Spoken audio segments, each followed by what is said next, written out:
It was a warm June afternoon in Hamburg, Germany, when everything changed.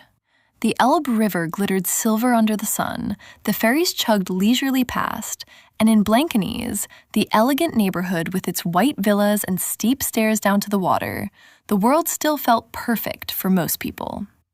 For Emma Bergman, it was no longer perfect. Emma was 16 years old and attended the Gymnasium Blankenese.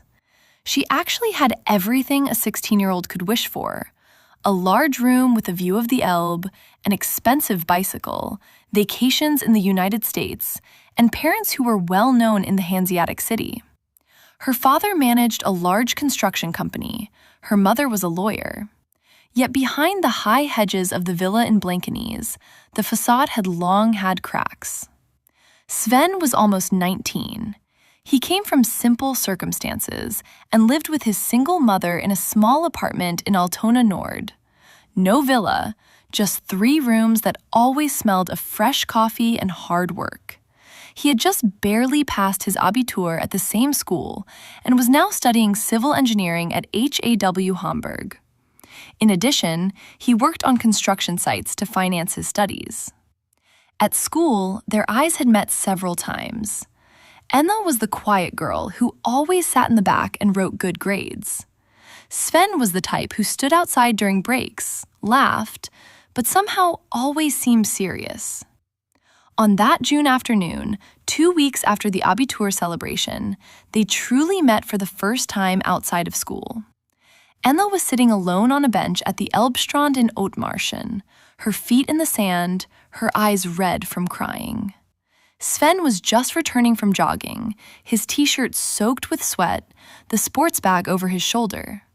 He recognized her immediately. "Hey, Emma, right? Is everything okay with you?" She looked up. Her face was swollen. Normally, she would have brushed off such a question, but not today. "No," she said quietly. "Nothing is okay." She simply told him everything. Her parents were getting divorced. Things had been bad for months, but now it was official. Her mother wanted to return to the United States, where she came from, and was taking her little brother Tim with her. He was only 11. Her father also wanted to leave Hamburg and start over, as he put it. Enna was being torn back and forth between them. "I'm being divided up like a piece of furniture," she whispered, "and nobody asks me what I want." Sven sat down next to her. At first, he remained silent for a while, just looking at the Elbe. Then he said calmly, "I can't help you much. I'm only 19 myself. I have no real plan for life, and certainly none for divorce law. But I can offer you one thing. I have someone who has always helped me. Jesus. He walks with me. He was there when my mother was sick, when there wasn't enough money, when I thought I would never pass the Abitur. He helped me everywhere. Through the Abitur and now in my studies too." Enna laughed bitterly. "Jesus? Seriously? You sound like one of those free church guys." Sven smiled crookedly. "I am, but not the way you think. No pressure, no you must. Just, he is simply there. He gave me strength when I had none left." She asked the first critical question. "And where was he when my parents were tearing each other apart? Why does a loving God allow something like this?" Sven did not answer with platitudes. He honestly told her about his own doubts, about nights when he had cried. "I don't always know, but I have realized he does not leave us alone. He walks with us through the mess." They parted that day with a casual agreement. Maybe talk again sometime? And they did meet again. First every 2 weeks. Sometimes at the Elbstrand, sometimes in a small cafe in the Schanze, sometimes on a walk through Jenisch Park. The conversations became deeper and deeper. Enna came with her questions. Why do you pray when it doesn't seem to help? How can you believe that God has a plan when everything is falling apart? Sven answered patiently, shared Bible verses that had helped him, told how God had met him in small things, a job exactly when money was tight, a professor who helped him, a friend who encouraged him. He never said, "You must too." He only said, "It worked for me." In between, the inevitable happened. Her mother actually flew to New York with Tim. The farewell at the airport felt like a knife to Emma. She stood there, hugged her little brother who was crying, and suddenly felt completely alone. Her father stayed in Hamburg. He had changed his mind and didn't want to give up the company. But he was no longer emotionally present. The villa felt empty. Emma withdrew and became quieter at school. But she continued to meet Sven.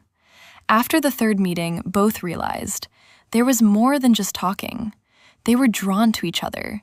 Not only physically, that was there, of course. He was tall, athletic, with that calm smile. But especially emotionally. He gave her stability without pressure. She gave him the feeling of being seen, not just the boy from the construction site. Exactly 1/4 of a year later, it was a cool September evening. They were sitting again at the Elbe Strand. The lights of the opposite neighborhood were reflected in the water. Emma had her arms wrapped around her knees. "I want this too," she said suddenly. "I want to live like you, with Jesus. I don't want to go through this mess alone anymore. I want to give him my life, for real, not just halfway." Sven looked at her for a long time. "Are you sure? This is not a game, Emma. This changes everything." "I'm sure." The next Sunday, he took her to Elim Church in Hamburg. It was a lively, free church where people didn't sit in stiff suits, but were normal, where they sang from the heart, where people hugged each other, and where young people like her were welcome. Emma felt both foreign and at home. The pastor spoke about hope in the middle of chaos, exactly what she needed. After the service, she sat for a long time. Tears ran down her cheeks. For the first time in months, she felt peace. The months that followed were not easy, but they were different. Emma now went regularly to church with Sven. She joined a youth group where she met others with similar stories. Her father was skeptical. What kind of sect is this? But he let her, as long as her grades were good. The relationship with Sven became closer. They were not a couple in the classic sense yet, but they were inseparable. He picked her up after school, she studied with him, he helped her with math, she helped him with English. They prayed together, first haltingly, then completely naturally. When Emma had another bitter day because she missed her brother or her father only talked about money again, Sven was there. Not with big words, but with a hug and a "let's pray." Sven, for his part, learned through Emma that faith can also grow in wealthy circumstances, that wealth can also make you lonely. He was proud of her, how she continued to go to school despite everything, aimed for her abitur, and at the same time put Jesus more and more at the center. 1 year later, Emma stood at the Elbe Strand, exactly where it all began. She was now 17, wore a simple cross around her neck, and smiled. Sven stood next to her, his hand in hers. The divorce was final. The mother stayed in the USA, the brother came during vacations. The father had opened up a little and even went to church sometimes. Emma had found her peace, not because everything was perfect, but because she had found someone who walked with her through the Elbe, Jesus, and a boy who had shown her that real strength does not lie in money, but in faith. And sometimes, when the ferry passed by and the lights of the city sparkled, she whispered, "Thank you for asking why I was crying." Thank you from the bottom of my heart for watching this story with me until the end. In a world that often feels cold and noisy, stories like this, profound, heartfelt, and full of faith, are so important. If you'd like more of these, please subscribe and turn on the notification bell so you never miss a new one. Let me know in the comments how this story touched you. I really read every single comment. May God bless you with a wonderful day. See you soon.